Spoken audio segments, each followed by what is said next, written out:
The first thing is people need to feel welcomed. They need to feel part of the community. They need to feel that we understand their feelings, we understand their sentiments, we understand why they are even in America. They are here for religious freedom, which was taken away from them.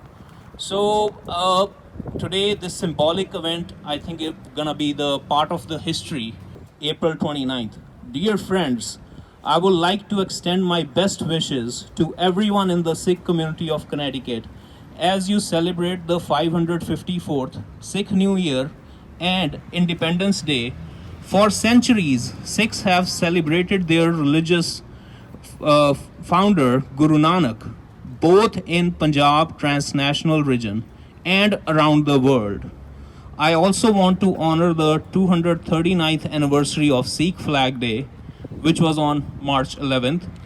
The Sikh community has a long and rich cultural history with over the 50 million followers worldwide.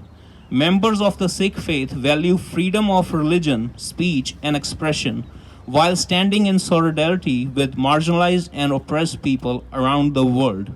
The tapestry we weave in a state and a nation is made more vibrant by the contributions from the more than 500 Sikh families in Connecticut. I want to thank the City of Norwich for organizing today's celebration and for creating an inclusive and welcoming community for residents in the Sikh faith and all backgrounds to enjoy.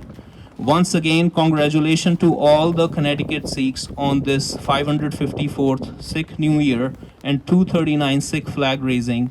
Norwich is fortunate to be able to host such a culturally enriching event. I wish you all the best in future and look forward to working hand in hand with you for years to come. Senator Murphy.